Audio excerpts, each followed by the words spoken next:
أن الكل يوضعون في سلة واحدة. لا شك أن هناك أطراف وطنية تسعى إلى خدمة وطنها بتجرد ونزاهة. أود أن أرحب الآن بالأخ الدكتور عماد الدين الخطيب، الأمين العام لحزب التضامن في سوريا. مرحبا بك أخي الدكتور عماد. مرحبا. مساء الخير أستاذ علي لك وضيوفك والأخوة المشاهدين. أهلا بك. على الرغم من أننا نتحدث عن الخارطة السياسية المحتملة في العراق، لكن الأوضاع القائمة في العراق يمكن أن تتكرر في كل مكان آخر، أو على الأقل في البلدان المأزومة كالعراق مثل سوريا. هذه الخارطة معقدة إلى درجة أن الناس لا يثقون بجدوى الديمقراطية، لأنها بسبب طبيعة الصفقات التي تقيمها الأحزاب المتنافسة مع بعضها البعض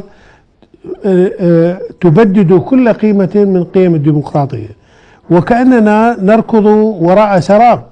نريد ديمقراطية ولكننا سوف نقع في فخ التنازعات والحزبيات والصفقات الصغيرة والكبيرة بين الأطراف المتنازعة. كيف يمكن أن نتجنب كارثة كهذه؟ على ما أعتقد يعني تحدثنا منذ شهور، كان موضوع الحلقة أيهما تفضل أو أيهما الأفضل، حكم نظام مستبد متسلط ديكتاتوري أم حكم ميليشيات. وتحدثنا كثيرا أثناءها عن الميليشيات وعن الطوائف أو الحكم من خلال الطوائف، وكان للعراق نصيب في تلك الحوار. واستذكرت وقتها بكاتب عراقي يترحم على أيام صدام تجاه الحالة التي يعيشها العراق اليوم. حقيقة يعني العراق وفق الرؤية التي يعيشها الآن، أنا أعتقد بأنه لن يخرج من البوتقة التي يعيشها، ولن يصل إلى موضوع الديمقراطية التي جاء بها بون بريمر للعراق. يعني هناك من يعتقد بأن في العراق اليوم هناك ديمقراطية خلفها الأمريكيون، ولكن الحقيقة والواقع تقول عكس ذلك. يعني لدينا حتى الآن في العراق هو عبارة عن حكم مذهبي. نلاحظ بأن هناك تقاسم للنفوذ وللسلطة، سواء للأكراد وسواء للسنة وسواء للشيعة. يعني حتى هذه الأحزاب فيما بينها وفق الحالة التي تتعامل معها، هي تتعامل بناء على مصالحها. يعني السياسيين في العراق اليوم، وهذا طبعا أنا لست ابن العراق، ولكن ما نقرأه من خلال الإعلام ومن خلال الصحافة، السياسيين حتى هم بعضهم صرح بذلك، بأن حفاظهم أو كما يقال قتالهم للحفاظ على مناصب سياسية كي تحميهم من المحاسبة.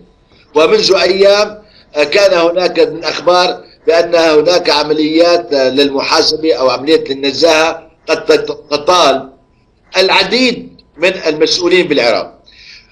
إذا بقيت الأمور على ما هي عليه اليوم وجرت الانتخابات في شهر مايو أيار بعام 2018، أنا أعتقد لن يتغير المشهد السياسي على الإطلاق، لأن ما زالت الأمور محكومة من قبل المراجع الدينية خاصة بالدرجة الأولى. ولذلك لن ينتج أي حكم ديمقراطي أو تداول للسلطة سلمي إذا بقينا، أنا أقول كما هو الحال عليه الآن.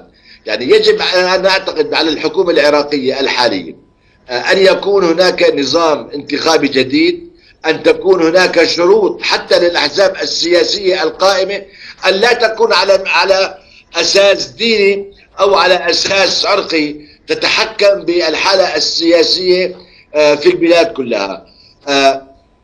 الحالة الحالية إذا جرت الانتخابات سوف تعود نفس الوجوه ونفس الأشخاص ونفس التوزيع السياسي.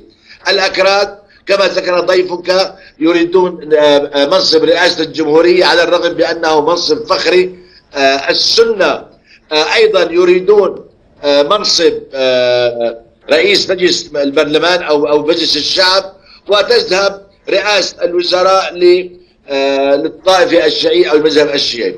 حتى هذا التوزيع، يعني هذا التوزيع أنا أعتقد بأنه ليس هناك ما ينص عليه بالدستور العراقي، ولكن هذا ما فرضته الأصوات أو عملية فرز الانتخابات القائمة من خلال الأحزاب المذهبية التي لها الباع الأطول ولها الباع الأكبر بعملية الانتخابات السياسية في العراق. لذلك لن يتغير شيء على الإطلاق، وسوف يعني نترحم كما ترحم غيرنا على أيام الظلم وعلى أيام الاستبداد وعلى أيام نظام الحكم الدكتاتوري على الحياة والانفلات الأمني التي تعيشه سواء العراق وسواء سوريا وهذه اليمن على الطريق. يعني هذا حال وضعنا في الدول العربية. طيب سؤالي كان ما نفع الديمقراطية أصلا؟ يعني هذه إذا كانت تنتهي بمآسي مثل هذه، ما سبب أننا نركض وراء الديمقراطية ونحن لا نتوفر على أسس معقولة لها؟ هي جبنا ديمقراطية وطلعت يعني أستاذ مصيبة. يعني حقيقة ليس هناك ديمقراطية حقيقية في دولنا العربية. يعني حتى تلك التي يتم التغني بها بأن هناك في العراق كما قلنا أن الديمقراطية جلبها بول بريمر، هذه الديمقراطية هي مجرد اسم، وأن بالمضمون هي فارغة. ليس هناك حياة ديمقراطية، لأن هناك عملية تسلط رجال الدين في الدرجة الأولى. أيضا يعني حتى في سوريا ليس لدينا ديمقراطية إلا ما نشاهده بالإعلام، وبالتالي يعني الكل يمارس نفس الدور، وإن اختلف اللباس أو اختلف الشكل الخارجي.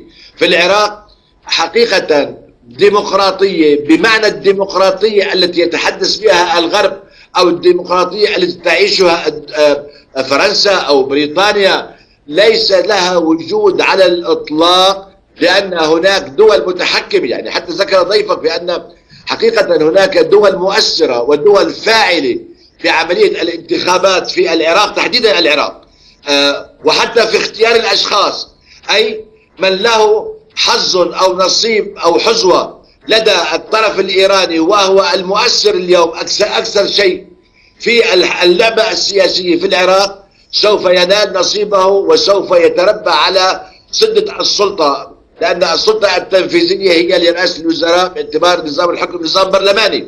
لذلك ليس هناك من ديمقراطية، وما يتم التحدث عنه هو مجرد فقاعة يتم إطلاقها بأن العراق لديه ديمقراطية يعيشها من خلال الانتخابات التي تجري على الأرض العراقية.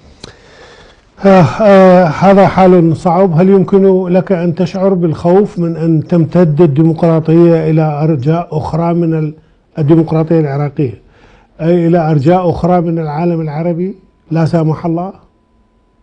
طبعا نحن هذه الديمقراطية أن تنتقل إلى سوريا، أنا بهمني سوريا بالدرجة الأولى. يعني صحيح ما يجري في العراق أو في الدول العربية يعنيني، ولكن أيضا تهمني سوريا بالدرجة الأولى. نحن لا نريد هذه الديمقراطية المزعومة، لا نريد أن تكون هناك تسلط لأحزاب دينية أو لمراجع دينية أن تتحكم بالحياة السياسية في سوريا.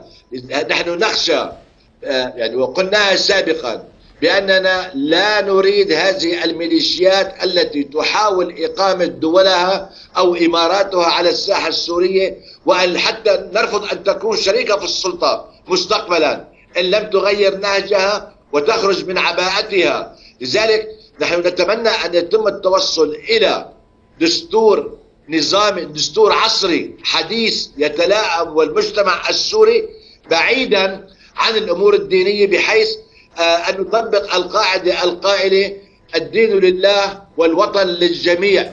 من يريد أن يعمل بالدين فليذهب إلى أماكن العبادة أو يعتكف في بيته بعيدا عن السياسة، لا يحاول أن يستغل الدين للوصول للسياسة وتمرير مصالحه من خلال هذا العمل. أخي الأستاذ الدكتور عماد الدين الخطيب الأمين العام لحزب التضامن، أشكرك جزيل الشكر أخي الأستاذ عماد الدين الخطيب. في الواقع الديمقراطية عندما تبنى من دون أسس فإنها تتحول إلى حفرة بكل بساطة. وهذا